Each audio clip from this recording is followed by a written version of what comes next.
감사합니다.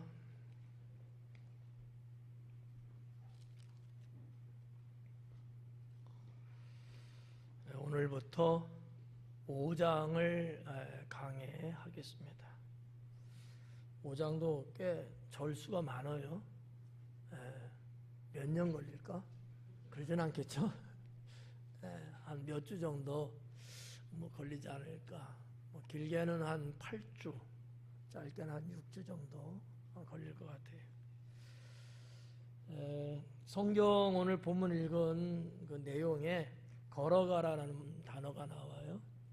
그 말씀을 가지고 제목을 붙였습니다. 5장 1절부터 보면 그 후에 유대인의 명절이 되어 예수님께서 예루살렘에 올라가시니라 그럽니다. 그 후에 유대인의 명절이 됐다. 여기서 말하는 그 후는 언제를 말하냐면 4장에 나오는 4장 마지막 부분에 우리가 지난주에 봤던 내용이죠. 왕의 신하의 아들이 죽을 지경이 있었잖아요. 열병 때문에요. 이제 예수님이 고쳐주시는 장면인데 그때를 말하는 거예요. 그 후에. 그러니까 시간적 차이는 크게 없을 거예요. 그 후에 유대인의 명절이 되었다. 이렇게 했는데 그러면 우리가 이제 말씀 4장 쪽으로 더 가서 더듬어 보면 예수님께서 출발했던 장소가 어디였어요? 그랬죠. 예루살렘에서도 출발했단 말이에요. 그러니까 쭉 올라가면서 세겜 땅을 거쳐서 이 세겜 땅은 사마리아 땅이다 그랬잖아요. 그래서 거기서 더 올라가고 나사렛을 거치고 가나를 거치고 가버나움까지 이런 이제 과정이 쭉 있었는데 이 가는 과정은 그렇게 시간이 많이 안 걸렸던 것 같아요. 근데 예수님께서 그 예루살렘에 왜 계셨을까? 예루살렘 지키기 위해서, 유월절 지키기 위해서 가신 거거든요. 근데 여기 또 5장에 보니까 또 명절을 지키려고 가셨다는 얘기예요. 여기까지는 어떻게 입수했어요? 무슨 말인지?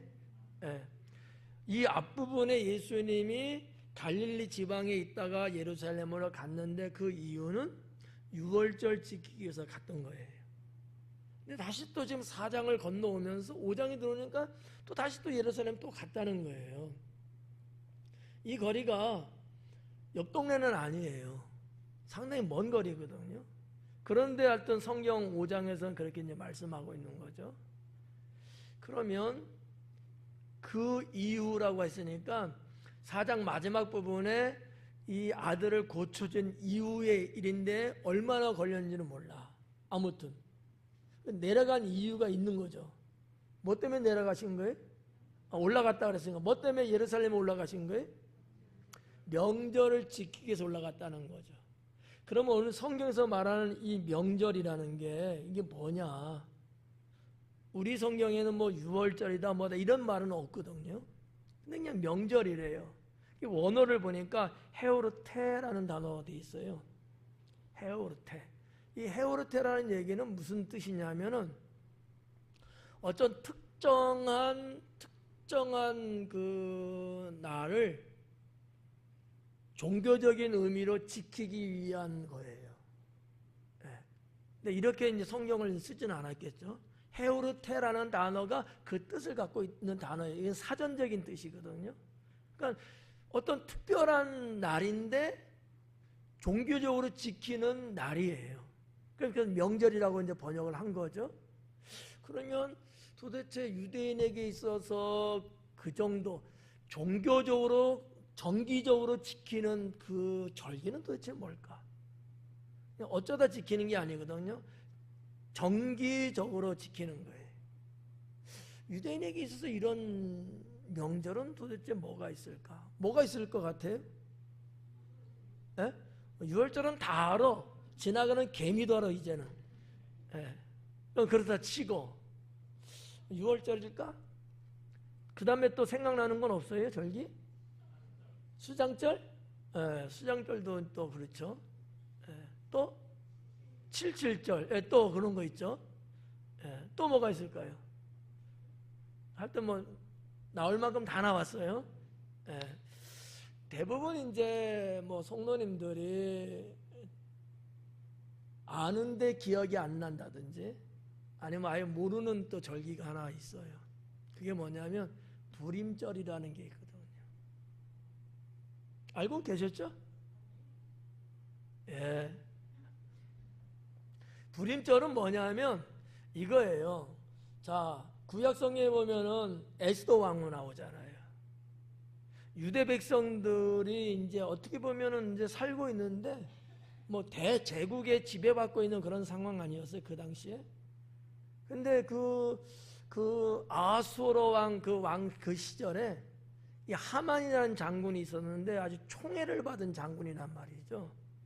근데 유대인을 다 죽이려고 하는 거야. 그래갖고 뭐 모사를 해갖고 왕한테 조서를 받아내고 그래서 왕의 칙서가 있어서 이제 유대인 다 죽는 거잖아요. 이 정보를 모르드게가 듣고 야 이거 어떡하지? 큰일 났다. 우리 민족 다 죽게 됐다. 근데 마침 누가 있었어요? 궁에? 에스더가 있었던 거잖아요. 그래가지고 인편을 통해서 상황 이야기해주고 야 네가 좀 어떻게 해봐. 근데 그 시대 고대 사회 그 시대는 왕이 허락하지 않는 자는 왕후일지라도 나가면 죽어요. 왜?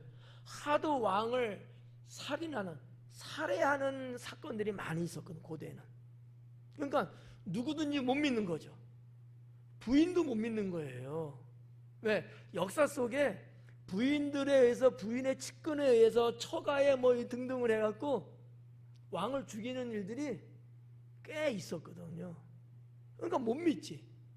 그래서 왕이 봉을 이렇게 왕의 이 봉인데 이렇게 해서 야 왕후 오라고 해. 이럴 때 가야 돼. 근데 그게 없는데 가? 그러면 수비대장이며 그 지키는 왕을 지키는 그들에 의해서 죽을 수 있어요. 아우 나 못 가요. 에스더도 그런 거지. 그럼 우리 민족 다 죽는다. 그랬더니만 에스더가 뭐라 그래요? 나와 내 시녀들이죠. 내 하녀들이든 이런 내 수하의 사람들과 더불어 주야 3일을 금식할 때니까 유대 민족도 그렇게 이야기해서 같이 기도합시다. 기도해갖고 하나님께서 어떻게 유대 백성 살렸어요? 그냥 죽도록 내버려뒀어요. 살렸죠. 그날이 불임절이에요. 자, 6월절 여러분이 알고 있는 6월절은 어떤 거예요? 단어만 알고 있는 건 아니겠죠? 애굽 종살이에서 하나님이 구출해 내기 위해서 바로 왕이 가라 그러다가 다시 못 가. 가라 그러다가 또 못 가. 그래서 이제 9번째까지 막 쭉쭉쭉 갔었잖아요. 마지막에 장자 초태생의 죽음. 네. 그래가지고 뭐 어린 양을 도살하고 그 양의 피를 문 임방과 설주에 바르고 그 집 안에 있는 사람은 죽음의 천사가 그냥 지나가 넘어가고 그게 표시가 없으면 들어가서 초태생은 다 죽는 거잖아요. 이게 이제 6월절이거든요. 6월절과 불임절은 어떤 의미에서 똑같은 부분이 있어요. 뭘까요 그게? 구원이죠. 죽음에서 살려주신 구원이잖아요. 그러니까 절기는 다르지만 6월절이고 불임절이지만 그래서 이제 둘 중에 하나이지 않을까 이렇게 이제 보는 거예요. 정확하게 몰라. 명절이라고 그랬으니까. 그런데 이제 제가 추측하건대는 불임절은 유대인들이 반드시 지켜야 되는 절기로는 아니었어요. 근데 6월절은 저 타국에 나가 있던 자들도 지키기 위해서 들어오는 절기거든요. 그러 봤을 때는 6월절 확률이 높다. 저는 이제 그렇게 보는 거죠. 예수님도 불임절 때 뭐 어떻게 했다 이런 기사는 없어요. 기록된 바는 없어요. 유월절 때만큼은 어디에 계셔서 사역하시든지 간에 꼭 유월절 지키기 위해서 예루살렘으로 가셨거든요. 그래서 성경을 면밀히 좀 살펴보면 예수님이 사역을 3년 반 했잖아요. 매년마다 예수님이 유월절 지키려고 예루살렘에 가셨어요. 성경이 기록된 바에 의하면. 그러니까 이런 거를 봤을 때 이 명절은 유월절일 것 같다. 여러분은 나는 그렇게 안 믿고 싶어. 뭐 그러려면 그러셔도 되고. 제가 이제 좀 살펴본 바에 의하면 이제 그렇다라는 얘기죠. 그래서 자, 아무튼 이 헤오르테라는 단어를 썼어요. 사도 요한은. 정기적으로 행하는 어떤 종교적인 그런 잔치인데, 그런 명절인데 예수님이 어김없이 예루살렘에 올라가셨다라는 얘기죠. 자, 여기 이제 2절에 보니까 예루살렘에 있는 양문 곁에 히브리 말로 베데스라는 못이 있는데 거기에 행각 5이 있다, 이렇게 이제 기록을 합니다. 자, 예루살렘에는 예루살렘 성이죠. 성. 지금도 그 성이 있고 옛날부터 이제 있었는데 아마 다윗 왕 때 견고하게 세우지 않았을까, 뭐 이렇게 이제 봐줘요. 아무튼 이 예루살렘 성에는 문이 여러 개가 있어요. 저런 문은 아니에요. 성으로 진입해서 들어갈 수 있는 성문이죠. 큰 성지순례에 가셨던 분들, 여러분은 그 성문 안에 들어간 적이 있어요, 없어요? 이것도 헷갈리면 골치 아프지. 들어갔었어요. 근데 이제 어느 문으로 보편적으로 들어가냐 하면 양문으로 들어가요. 근데 여기도 보니까 뭐라 했어요? 양문 곁에 히브리 말로 베데스라라는 못이, 연못이 있었다 그랬거든요. 양문이에요, 양문. 양문이라는 그 이름은 왜 붙였을까? 역사적인 얘기입니다. 지금은 예루살렘 성 들어가는 그 문에 양문이라고 써 있지는 않아요. 지금은 사자의 문이라고 써 있어요. 라이온스 게이트 이렇게 써 있거든요, 영어로. 근데 지금은 아니고 이 예수님 당시 때는 양문이라고 불렀어요. 이유는 정확하게 모르지만 그쪽 양문 있는 쪽이 어느 쪽이냐면 기드론 골짜기를 통해서 들어가면 만나는 문이에요. 그리고 기드론 골짜기의 동쪽, 그쪽에 겟세마네 동산 감람산이거든요. 그 근방이 아마 양들을 많이 쳤던 것 같아요. 이렇게 이제 하나 볼 수 있고, 예루살렘 성전에서 그 옛날에 하나님께 제사 드릴 때 제물을 바치지 않습니까? 어떤 제물을 대체적으로 많이 바쳤을까요? 여러 동물 중에서 양이죠. 그래서 제물을 이렇게 데리고 들어가는 때 사용했던 그 문이 양문이었던 거예요. 그래서 이제 우리도 이제 뭐 겟세마네 동산도 갔었고, 또 그 지나서 뭐 차를 타고 이동해서 모를 수 있어. 그때 깜빡 졸았거든. 그래서 이게 뭐 어디로 갔는지 이게 모를 수 있어 아마. 근데 반드시 갔어요. 그래서 지금도 성수순례 가시면은 이 양문을 이렇게 통해서 이제 넘어가면은 그 길이 예수님 십자가 지고 걸어가셨던 길, 비아 돌로로사라고 하는 길이거든요. 그래서 예수님이 십자가 지고 가시면서 14번 정도 무릎 꿇고 힘들어서 무거우니까 쓰러지시고 이랬던 것이 14군데거든요. 그래서 이 비아 돌로로사 그 길로 가려면 양문을 통해서 들어가요. 주님이 걸어가셨던 그 길이고, 제사의 제물을 바치기 위해서 양들을 이동시켰던 그곳이고, 그래서 그 시대는 양문이라고 이제 불렀던 거죠. 오늘 이 본문에서 이제 그걸 말하는 거죠. 양문 곁에. 양문 이제 이해 가셨죠? 아직도 이해가 안 가요? 무슨 말인지? 자, 정신. 그 양문. 근데 그 양문 곁에 베데스다 연못이 기록되고 있어요.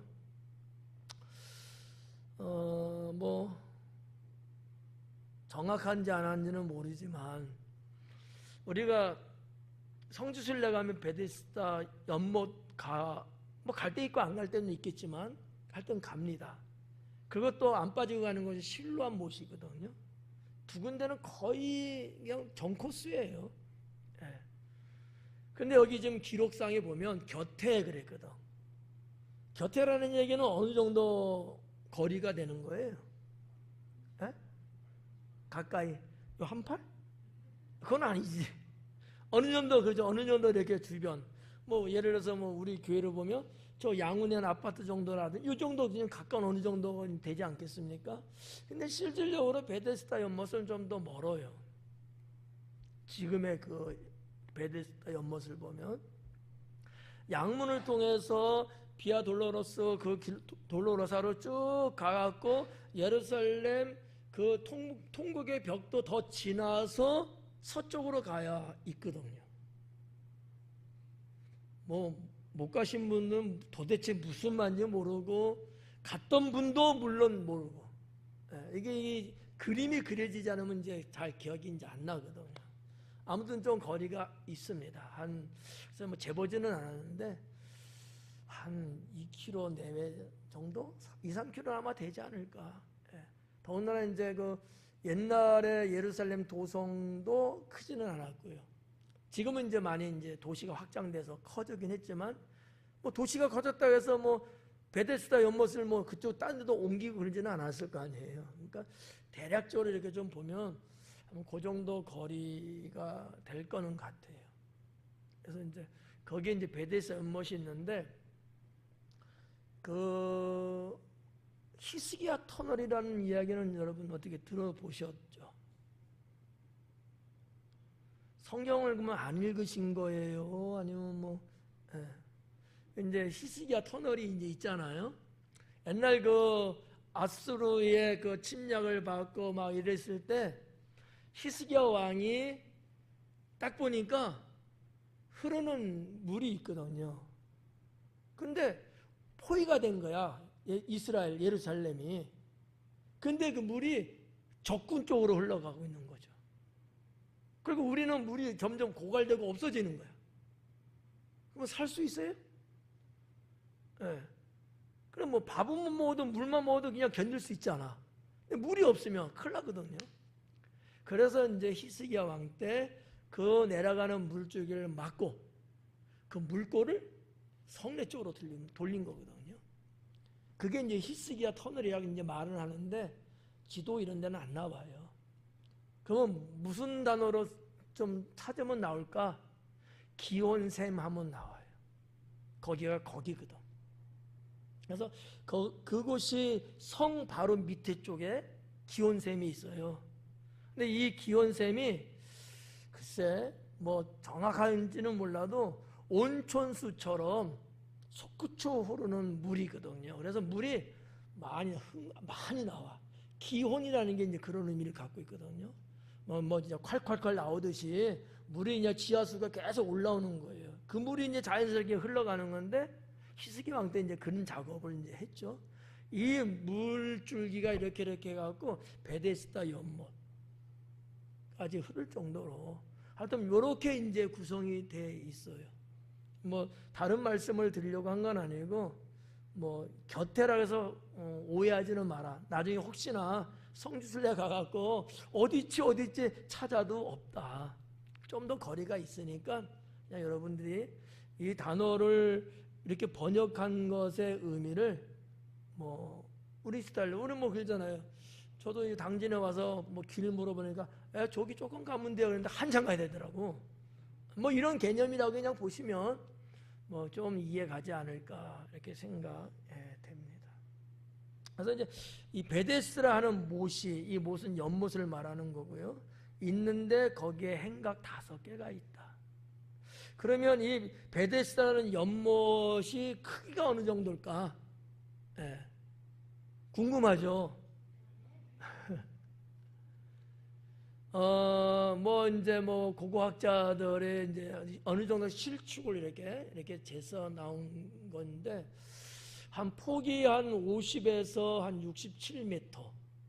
이게 뭐냐, 정사각형 딱 이런 건 아니니까 뭐 조금 가까운 데도 있고 이제 먼 데도 이제 이러겠죠. 뭐 그 정도 되고, 길이가 96m. 이 정도 돼요. 뭐 여러분들이 감이 좀 안 올 거야. 우리 황 집사님 어느 정도 감이 좀 오세요? 이 사이즈가? 이렇게 보시면 좀 편해요. 그 축구장 있잖아요. 정식 축구장. 그 정도 돼요. 왜냐하면 정식 축구장이 폭이 50에서 60m 되고요. 길이가 100에서 한 110m 되거든요. 정식적인 축구장 하나가. 그 정도 사이즈 정도 되지 않을까 이렇게 보시면. 축구 좀 보세요. 그러니까 이게 어떻게 보면 뭐 작다면 작지만 그렇게 작은 건 아니거든요. 이 못에서 이 고대적인 얘기, 고대 역사적인 얘기예요. 거기서 목욕도 하고 수영도 했다는 얘기예요. 뭐 깊이는 모르겠습니다. 깊이는 모르고, 우리가 뭐 성지순례 가고 보면 깊이는 그렇게 지금은 깊지는 않은 것 같아. 한 2, 3m 될까? 한 5, 6m 될까? 뭐 그게 뭐 이제 흙이 메꿔지고 뭐 어쩌해서 조금 이게 수위가 좀 낮아졌는지 몰라도 아무튼 좀 그러한 곳이 이제 베데스다 연못인데, 거기에 행각 5개가 있었다는 얘기죠. 행각이라는 말도 사실 우리가 쓰는 용어에 별로 쓰지 않는 용어잖아요. 그러니까 또 이야기를 또 해줘야지 뭐 어떻게. 행각은 그 이제 발굴되고 뭐 고고학자들이 말하는 것이 조금씩은 다르더라고. 어떤 분은 그냥 기둥만 말하는 분이 있고요. 어떤 분은 하나의 그 우리 한국어로 말하면 정자같이 어느 정도 이렇게 건축물을 구성하고 있는 정도. 그래서 이제 회당이라는 말은 우리가 많이 이제 이야기하잖아요. 근데 우리는 회당하면 뭐 때로는 거기서 예배도 드리고 뭐 모여서 공부도 하고 뭐 율법도 배우고 막 이렇게 생각하잖아요. 그런 것이 회당이긴 하지만 또 어떤 의미에서는 사람들이 쉬는 것도 회당이라고도 이야기할 수 있거든요. 그래서 이제 그 행각이 4기퉁이 하나씩 있었다는 거예요. 그리고 가운데 하나가 있다는 얘기죠. 그래서 총 5개. 별로 중요하지는 않죠. 그냥 성경에 나오니까 아 그렇구나. 그래서 그렇게 이제 보시면 뭐 될 것 같습니다. 그래서 이제 보편적으로 이 회당이라고 이제 말하는데 우리가 보면 알겠습니다만 이 일반 사람들은 그 베데스다 연못 안 가요. 병자들만 가는 것이에요. 그래서 우리 보면 3절에 그 안에 많은 병자, 맹인, 다리 저는 자, 혈기 마른 사람들이 가는 곳이에요. 여러분 같으면 거기 안 가요. 수영하러는 갈까? 뭐 그럴 수도 있겠네. 근데 아무튼 안 가. 왜? 유대 백성들, 예루살렘에 사는 사람들의 인식 속에는 그곳은 누가 가는 곳이다? 병자들이 가는 곳이다. 그러니까 굳이 건강한 사람이 거기까지 안 가거든요. 다른 곳도 온천수 나오고 뭐 그런 곳들이 좀 있어요. 그래갖고 안 가는데 이 3절 말씀에 보니까 병자들이 이제 가는 곳 이렇게 이제 볼 수 있죠. 자, 거기에 혈기 마른 사람들이 누워 물의 움직임을 기다리니 이는 천사가 가끔 못에 내려와 물을 움직이게 한다. 근데 움직인 후에 제일 먼저 들어가는 사람은 어떤 병이든지 다 낫는다. 이렇게 기록했죠. 이 내용이 당시의 유대인들이 그렇게 믿고 있었던 전설이에요. 이 조상국서도 쭉 내려오는 말로 이렇게 이야기가 내려오잖아요. 이야기가. 지금 쭉 내려오는 얘기야. 정말 거기 가면 첫 번째만 들어가면 어떤 병이 다 낫는가? 그건 몰라요. 저도 몰라. 근데 분명히 낫는 사람이 있기는 있어요. 뭐 요 정도 볼 수 있고, 베데스다 연못은 그 연못의 성질상 어떠한 것이냐면은 간헐천 정도라고 보는 거죠. 간헐천이라는 단어도 별로 안 쓰죠. 개천은 써도. 예. 간헐천이 뭔지 아시는 분들 많으세요? 없으면 설명하고 알면 넘어가고, 아는 척하고 앉아있는 것 같아서. 예. 간헐이에요. 한자적인 건데 계속해서 물이 막 이런 게 아니고, 여기 성경 본문에서는 천사가 내려와서 그때 물이 움직인다는 거든, 돈다는 얘기거든. 근데 실제적인 얘기입니다. 그거는 이제 하는 얘기들이고, 실제적으로 이것이 이제 간헐천이라고 해갖고, 지하수가 올라오면 물이 이제 땅 속에서부터 올라오니까 그 힘에 의해서 이제 도는 거죠, 현상이. 근데 여기도 역시 온천수 같은 거지.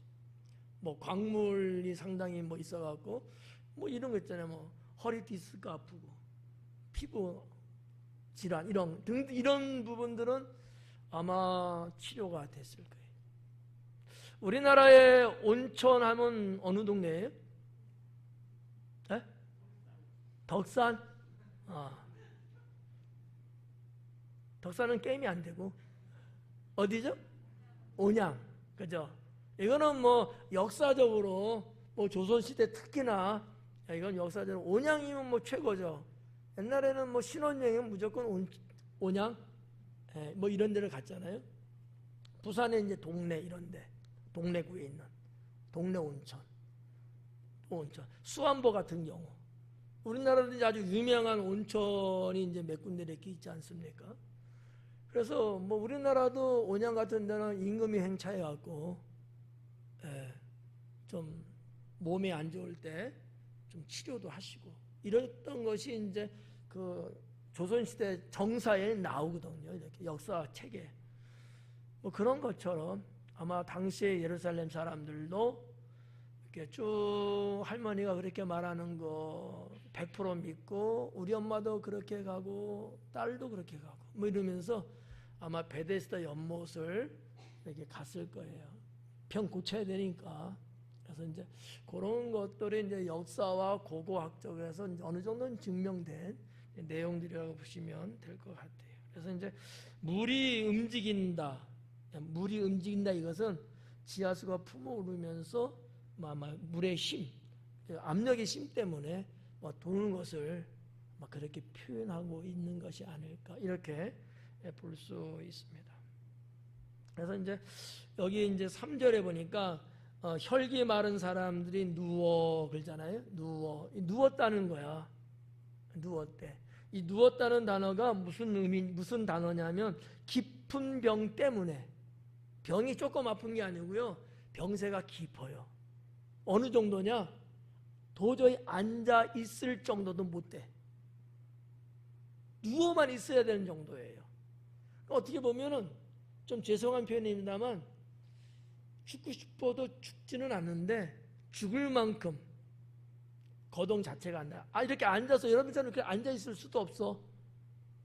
그냥 누워 있어야만이 되는 정도의 병세. 이것을 말하는 단어를 사도 요한이 쓴 거예요. 근데 우리는 번역상 그냥 단순하게 누워 이렇게만 됐죠. 그거예요. 또 더 나가서 그게 누워, 그 다음에 그 오른쪽에 숫자 보이죠? 안 보이는 성경은 가짜고요. 보여요? 숫자 2 나왔잖아요. 그리고 가로 쳤죠. 대가로. 물의 움직임을 기다리니 이는 천사가 가끔 못에 내려와 물을 움직이게 하는데, 움직인 후에 먼저 들어가는 자는 어떤 병에 걸렸든지 낫게 됨이라. 대가로 닫고. 그죠? 이 대가로는 왜 쳤을까? 궁금하진 않지만, 성경을 이제 우리가 보고 있는 66권의 성경을, 이것이 이제 결정될 때는 많은 사본들 중에서 정말 서로가 부딪히지 않고 서로가 공유될 수 있는 그런 사본들을 갖고 이제 했거든요. 신학교에서는 사본의 종류가 한 4,500개 정도 막 이렇게 어마어마하게 많아요. 근데 그 모든 것을 다 성경으로 보지는 못하죠. 성경, 다시 말해서 정경이라고 말을 못해. 이해가요? 여기까지? 그 중에서도 추리는 거예요. 왜냐하면 여기서 똑같은 것을 이렇게 선 저기선 다르게 써. 그럼 서로 부딪히고 안 맞잖아. 이거를 하나님의 말씀 진리라고 볼 수가 없었던 거예요. 그래서 이제 많은 거, 뭐 물론 대표적인 게 이제 신의 선 4번이라든지 사의 4번 이런 게 있는데 하여튼 몇 개 정도 이렇게 봤어요. 근데 그래도 그 중에서 요 부분이 어떤 건 좀 빠졌어. 대체적으로 다 있는데. 그래가지고 성경을 번역하는 역사 속에 쭉 세월이 흐르면서 번역을 계속 하니까. 그런데 어느 때는 요거를 좀 난외주라고 이렇게 조금 제껴놨었어요. 그러니까 무슨 얘기냐면 난외주라는 것은 이 텍스트에 없어요. 논문을 보통 쓰면은 이제 각주를 달고 막 이러거든요. 참고사항으로 이렇게 밑에 줄친 거야. 우리들 성경에 보니까 맨 밑에 1 또는 2절, 이 어떤 사본에는 이렇게 있잖아요. 이런 것처럼 이렇게 써놓은 거예요, 그냥. 근데 또 다른 사람들이 또 후에 또 이렇게 또 뭐 번역하고 이러다 볼 때는 이걸 또 집어넣게 된 거야. 이렇게 좀, 이런 식으로. 그래서 이제 우리가 지금 현재 보고 있는 이 개역 개정 여기에는 이 부분을 그냥 이렇게 가로를 딱 쳐놓은 거예요.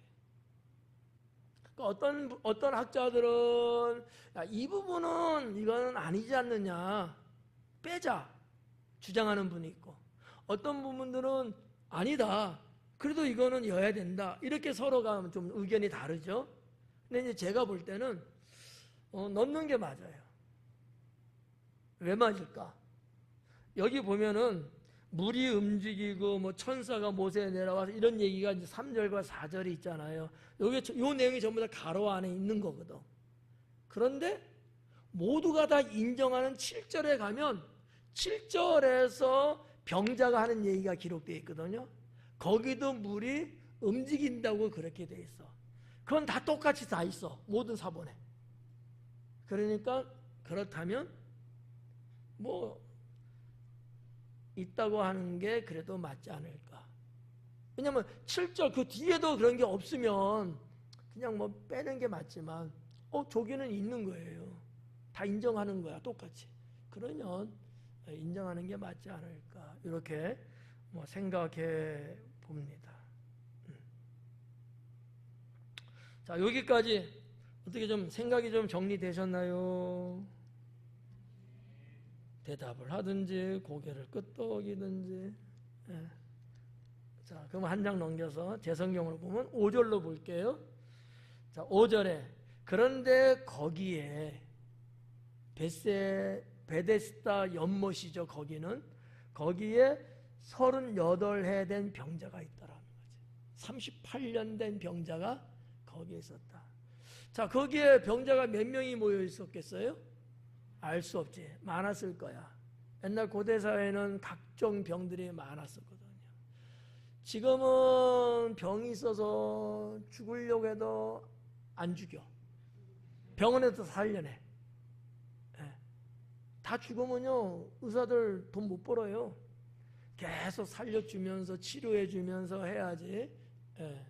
좋은 세상인지 할지는 모르겠지만 옛날에는 뭐 의술이 그렇게 발달되지 않았으니까 우리 사장에서도 보고 왔습니다만 열병 걸린 아들 죽어갔잖아요. 뭐 요즘 같으면 여러분 뭐 열 좀 많이 나온다고 해서 뭐 죽어요? 안 죽죠. 그거하고 죽으면 이상하지. 그런 어떤 시대적 차이. 여기 이 베데스다에 38년 됐대요. 한번 생각해 봐요. 병을 앓고 있는 게 38년 동안 있는 거야. 참 명도 길기도 하지만 얼마나 여러분 고통스러웠겠어요. 그러지 않아요? 별로 감흥들이 없나 봐. 이러면 참 재미가 없어요.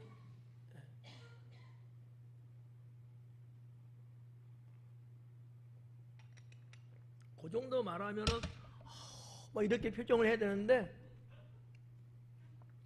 빨리 안 끝나나 그러기만 하는 것 같고. 제가 느끼기에는 얼마나 힘들었을까. 예수님께 고침받았던 혈류 여인 12년이에요. 근데도 사람이 많지 죽을 정도거든. 38년이거든요. 이게 짧은 시간이 아니잖아요.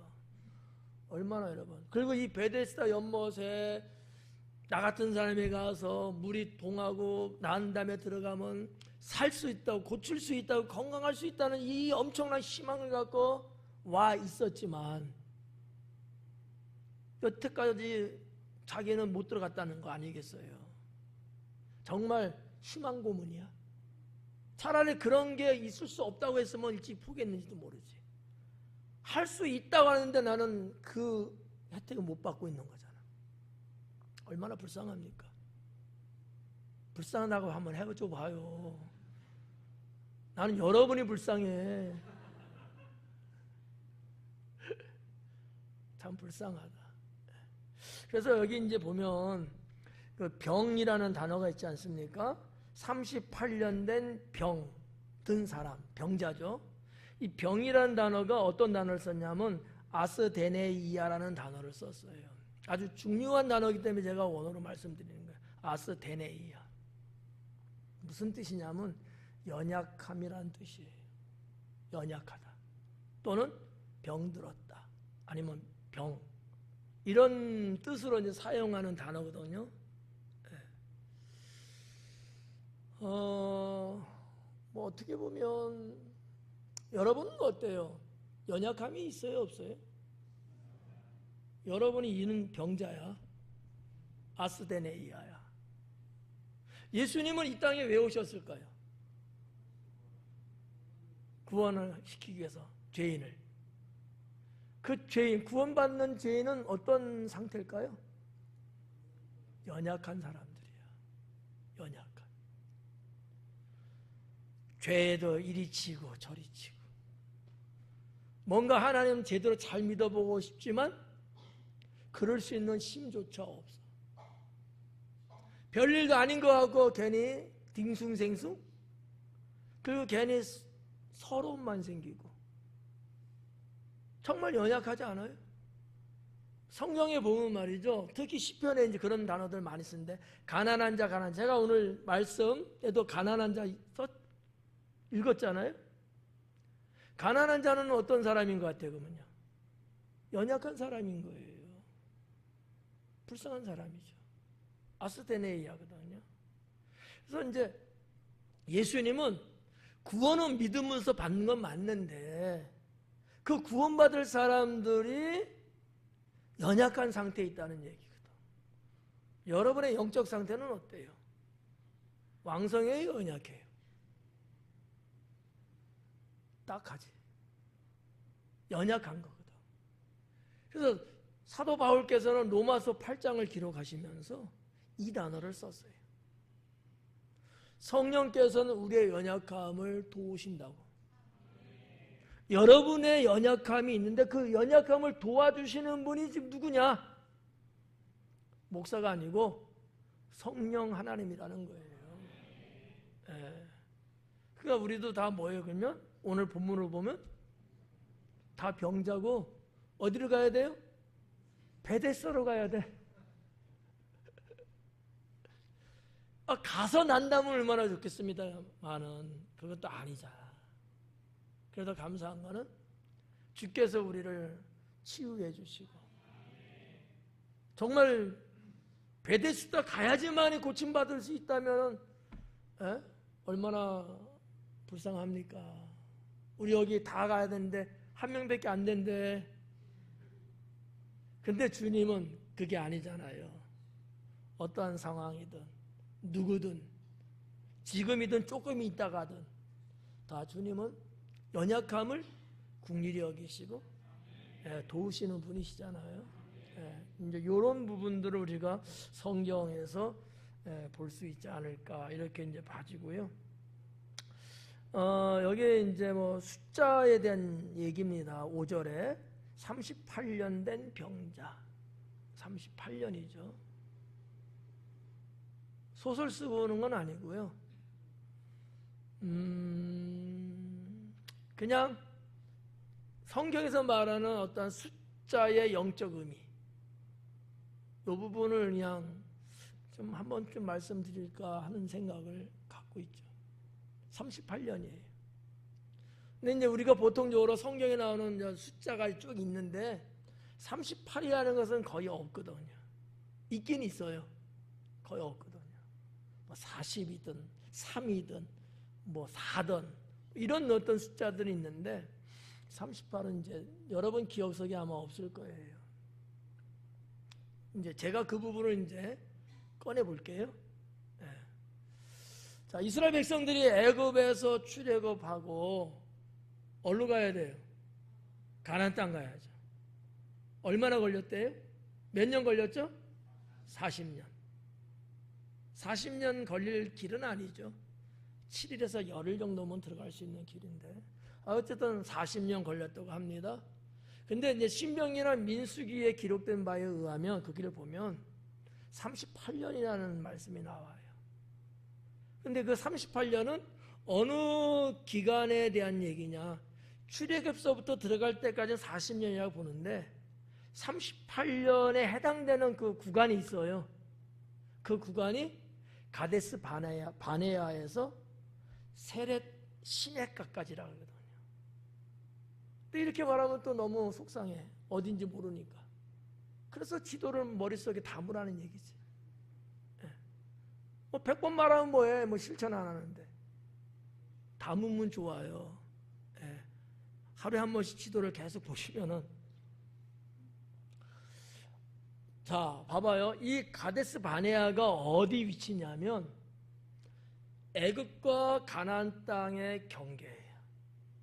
지금도 국경입니다. 거기에서 세렛 시내가, 세렛 골짜기 여기까지 가는데 38년 걸렸어요. 근데 실제적으로 여기를 가는데 얼마나 걸리느냐? 한 30시간 정도면 걸어서 가요.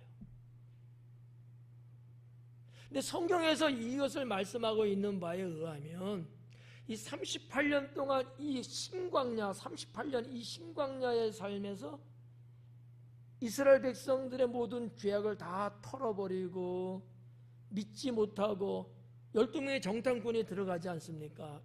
이 코스로 들어간 거거든요. 못 믿는 그들에게 주님이 하루에 1년씩 계산하면서 숫자가 나온 거예요. 불신의 세월이었다는 거지. 불신의 세월. 애굽에서는 나왔지만 여전히 불신의 세월을 살고 있는 이스라엘 백성들.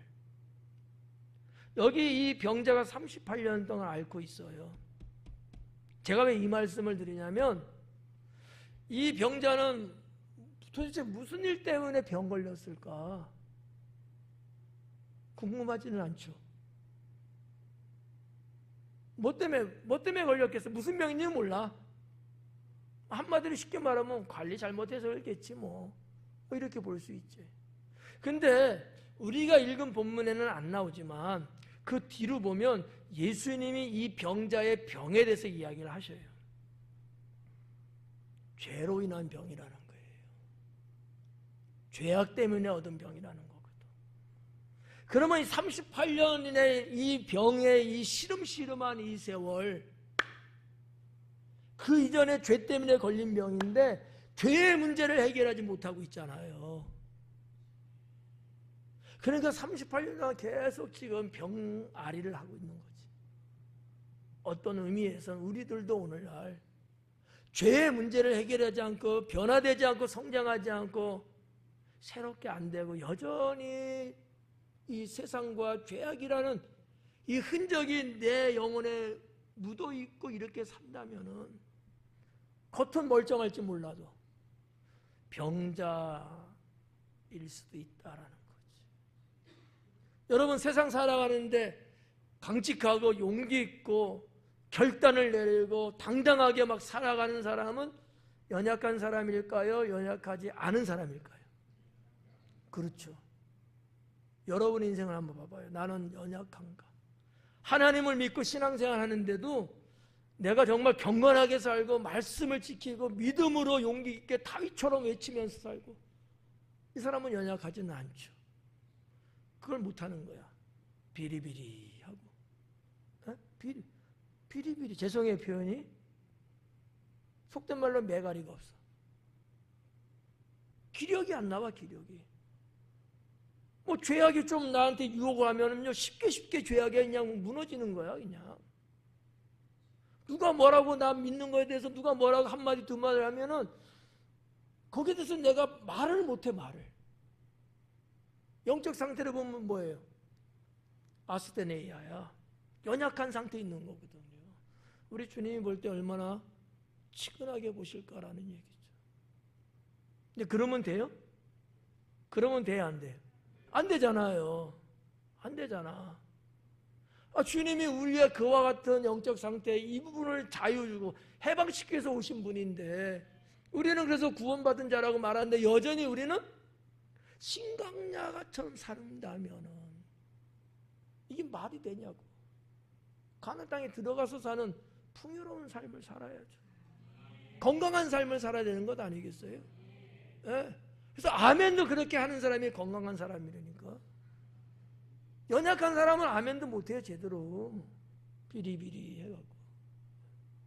말씀에 내가 화답을 하는 것 아니겠습니까? 찬양할 때 박사님들도 그냥 이게 연약하니까 그런 거야. 힘있고 강력한 사람은 그렇게 하겠지. 죄송해요. 네.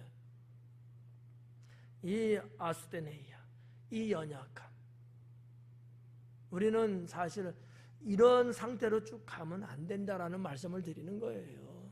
빨리 우리는 이 부분에서 성령님의 도우심과 치유를 받아서 우리는 여기서 자유를 얻고 건강하게 우리는 살아가야 되거든. 이게 우리 하나님이 원하신 것 아니겠습니까? 네. 저는 하여튼 그렇게 생각합니다. 우리 성도님들이 나는 그렇게 살면 좋겠다는 거죠. 네. 좀 살다가 실수할 수 있어요. 연약하니까 또 때로는 죄도 짓지 그래도 코맹맹이처럼 살지 말고 주님 바라보면서 당당하고 힘있게 살아야 되지 않겠냐 이거지. 예. 사탄은 자꾸 우리에게 우울증을 갖다 준단 말이지.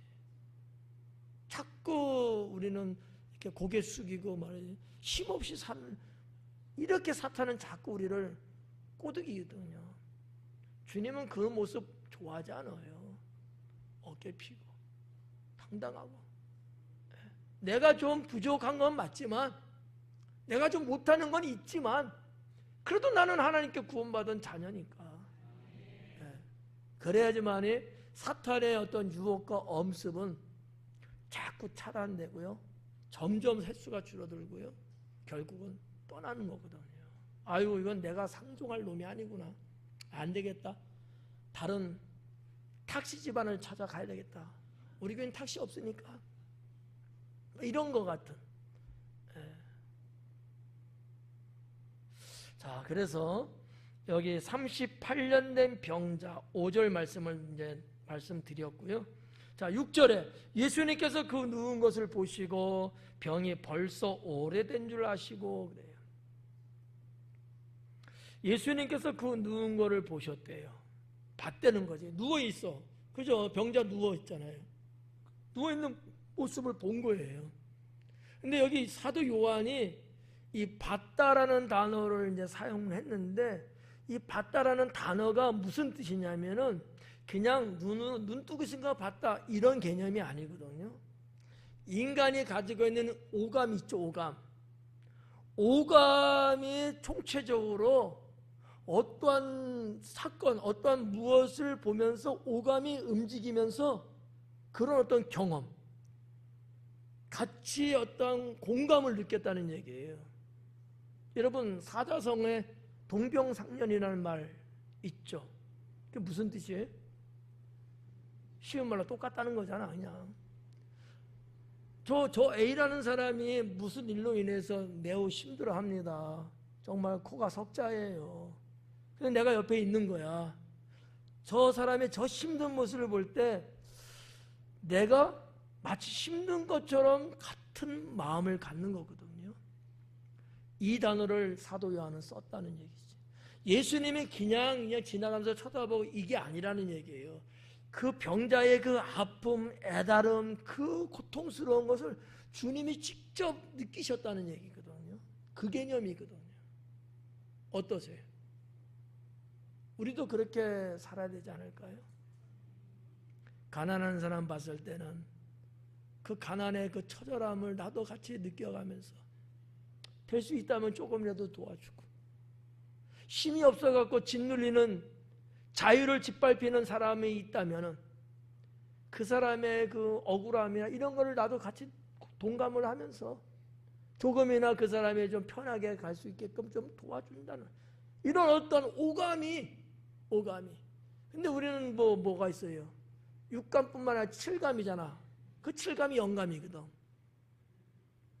이런 어떠한 그 능력을 좀 갖고 살아야 되지 않을까. 주님을 닮아서요. 이 공감의 능력이 엄청나게 중요하거든. 공감의 능력. 가족 간에도요, 공감을 서로 못하면요, 이건 남보다 못해요. 그러니까 서로 부딪히고 싸우는 거야. 같이 살면서도 내 마음을 모르잖아. 공감이 안 되니까. 그러니까 예를 들어서 뭐 바벨탑 사건도 보면, 야 저기 망치 가지고 와. 그런데 톡 갖고 가잖아. 언어가 통하지 않으니까. 이제는 공감의 능력이 부족하면 이 현대 사회를 살아가는 우리들이 저하고 여러분하고 공감의 능력이 통하지 못하면, 제가 이렇게 강의하고 설교하고 이렇게 말씀드려도 여러분은 뒷북칠 수 있어요. 근데 이 공감이 서로 되면 여러분의 표정은 어떻게 바뀌어요? 그게 다른 거거든. 예수님이 그랬다는 얘기예요. 누운 것을 보시고 병이 벌써 오래된 줄을 아셨다. 그리고 뭐라고 말씀하셔요? 네가 낫고자 하느냐. 네가 낫고자 하느냐라는 거예요. 이게 참 특이한 거예요.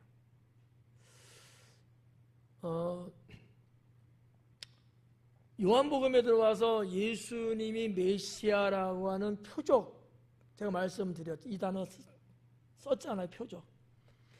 첫 번째 표적과 두 번째 표적이 지나갔어요. 첫 번째 표적은 뭐죠? 가나의 혼인잔치에서 물로 포도주 맞는 게 첫 번째 표적이에요. 이 요한복음에서는 말하는 겁니다.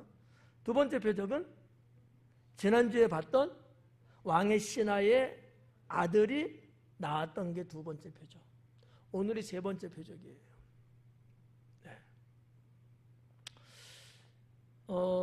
근데 좀 앞부분 첫 번째와 두 번째 표적과 세 번째 표적은 조금 성격이 좀 다르다라는 얘기지. 뭐가 다르냐면 첫 번째와 두 번째는 포도주를 맞는 거나 병이 난 거나 다 저들이 예수님께 요청을 해서 들어주신 거예요. 근데 이 세 번째 표적은 아닌 거야. 병자가 어떻게 저 좀 도와주세요, 살려주세요, 고쳐주세요, 건강하고 싶어요, 이런 게 아니고 그 환자의 그 연약함을 보시고 긍휼히 여기시고 주님이 먼저 네가 낫고자 하느냐 그러신 거예요. 그러면 이 병자의 그 불쌍함이 어느 정도인지 좀 감이 좀 되지 않아요? 여러분 같지는 않았을 것 같아요.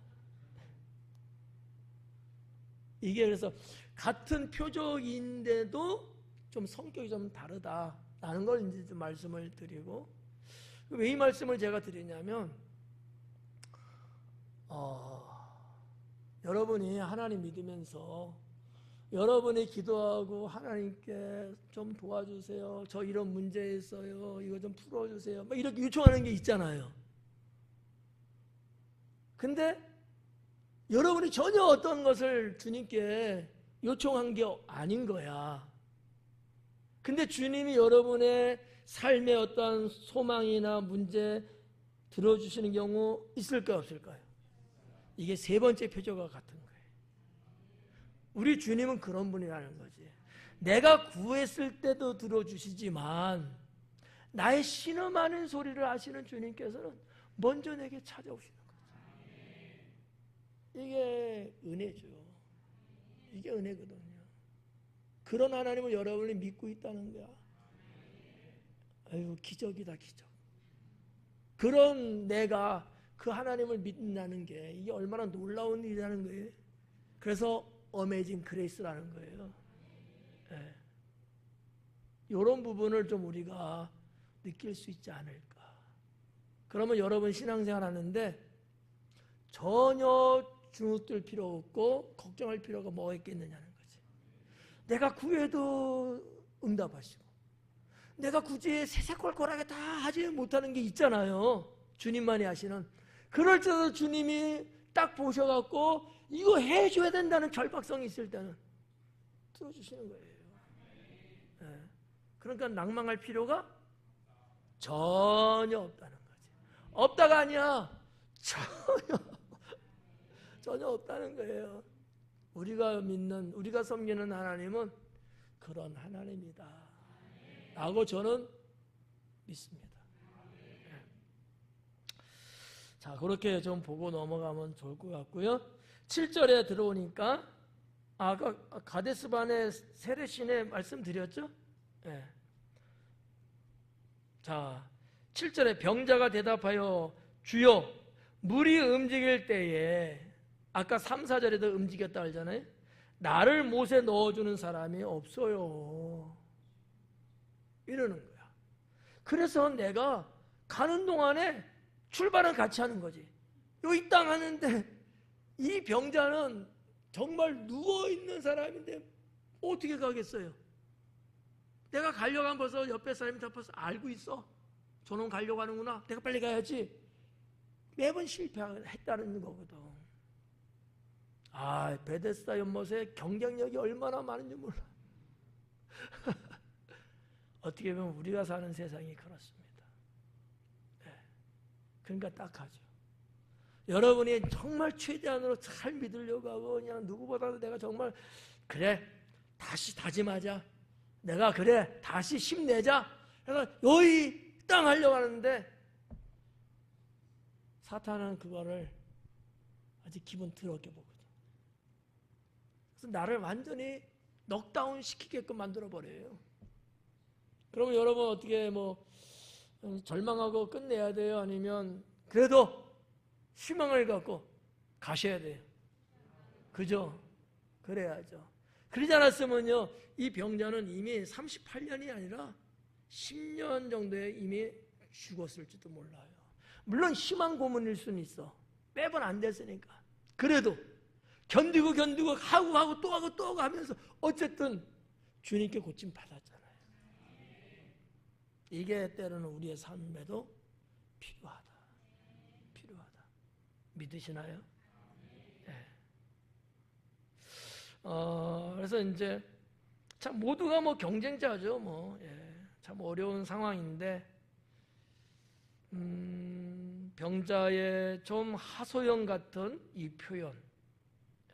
8절에 예수님께서 이르시되 그 얘기를 들으시고 예수님께서 말씀하시되 일어나 내 자리를 들고 걸어가라. 우리가 지지난 시간대인가요? 한 문장에 동사 3번 나왔다고 제가 말씀드렸잖아요. 여기도 똑같아요. 일어나라, 들어라, 걸어가라. 다 동사예요. 현재형 되어 있고요, 능동태 되어 있고요, 명령형으로 되어 있는 문장이거든요. 언제 일어나야 돼요? 지금. 누구 힘으로? 내 힘으로 해요. 능동태거든요. 주님이 그걸 보시는 거예요. 아, 불쌍하니까 우리 주님이 얼마나 치근히 여기고 계셔요. 소연 집사님 그렇죠. 내가 줄게 내가 들어줄게 이러지 않으신 거야. 네가 일어나라는 거야. 뭐를 보셨을까요? 믿음을 보시는 거예요. 상황적으로는 전혀 그럴 수 없는 상황인데도 불구하고 주님은 이자가 그러는 것을 보고 계시는 거지. 우리도 똑같아요. 우리도 내가 가지고 있는 뭐 이런 게 아니고 주님 말씀에 대한 믿음이에요. 말씀을 들으면서 뭐가 생긴다고? 믿음이 생겨야 되는 거예요. 말씀을 맨날 듣는데 믿음이 안 생겨. 인생 접어야 돼. 말씀을 들을 때 믿음이 생기는 게 정상이에요. 네, 말씀을 때 여러분이 지금도 예배 드리면서 목사를 통해서 말씀 듣잖아요. 들을 때 뭐가 생겨야 돼요? 믿음이 생겨야 되는데 얼마나 생겨야 돼요? 그렇겠지 물론. 계속 한 소절 한 소절 말씀을 들을 때마다 믿음이 계속 반복적으로 생기면서 그 자그마한 믿음이 계속 생기면서 하나의 큰 믿음으로 구성을 해야 되겠죠. 예, 이때 하나님의 역사는 일어납니다. 예. 그래서 이제 일어나 네 자리를 들고 걸어가라 하시니. 자, 여기에 이제 그 일어나라는 단어가 나와. 이게 에게이레라는 단어거든요. 중요해서 제가 이제 이것도 이제 말씀을 드린 거예요. 오늘 에게이레. 이게 뭐냐면 예수님이 죽은 자 가운데서 부활하셨지 않습니까? 그것도 이거예요. 일어나신 거예요. 죽음의 자리에서 일어나신 거거든. 이거를 우리는 부활이라고 이제 말하고 있는 거지.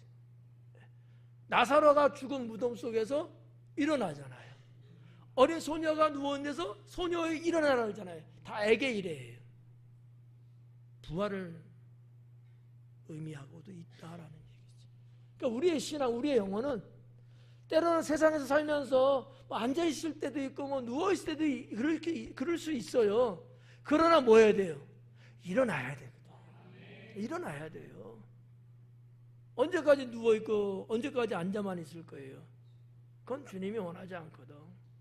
내가 좀 신앙생활 하다가도 때로는 조금 버거워서 조금 주춤주춤 하다가도 일어나야죠. 일어나야죠. 그거예요. 에게이레.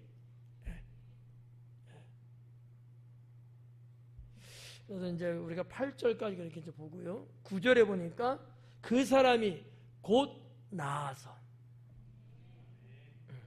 곧 낫대요.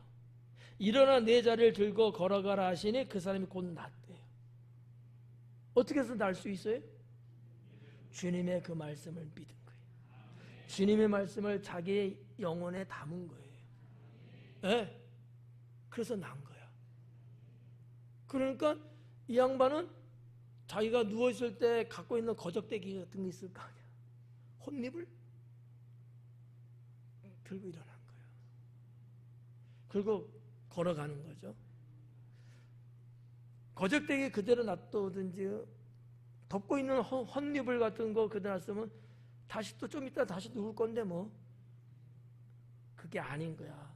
여기 성경에 그런 게 없지만 이 단어 하나하나가 형성되는 이 문장을 놓고 보면 다시는 되돌아가지 않는 것을 말하고 있는 내용이거든요.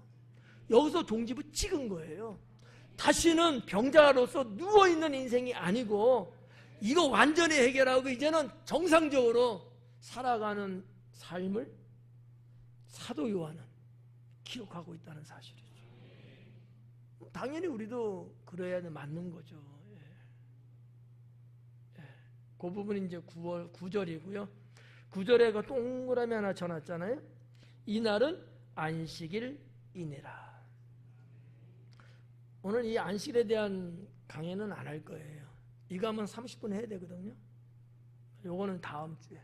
그래서 이제 9절 그렇게 마치고 그 다음에 이제 10절로 내려가면서는 예수님이 안식일에 대한 개념을 바로 잡아줘요. 유대인들이 가지고 있는 안식일의 개념이 있지 않습니까?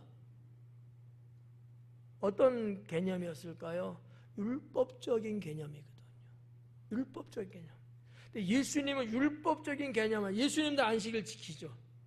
근데 여기 지금 안식일에 지금 병고 고친 거야. 베데스다 연못가에 있는 이 사람이 고침받은 때가 안식일이었거든요. 유대인이 보면 바리새인 볼 때 후달짝 하는 거지. 이거는 왜 어떻게 그럴 수 있냐고 막 난리치는 거죠. 안식일이 무엇이다라는 것을 예수님이 이제 말씀하기 시작합니다. 궁금하시면 다음 주 수요일 날 참석하시고. 그래서 이제 안식일에 대한 문이 쭉 좀 나오는데 그때 가서 이제 보고 저는 이제 저의 신학은 좀 그래요. 모세율법, 구약 성경 다 하나님 말씀이기 때문에 우리가 믿지만 하나님이 이 말씀을 정말 했을 때 본질적인 뜻이 무엇이었느냐, 그게 중요하거든요. 겉으로만 보여주는 것은 율법적인 거고요. 율법적인 거. 그보다 더 영적인 의미들이 있기 때문에 우리는 그것을 선택하고 갈 수 있어야 된다라는 얘기죠.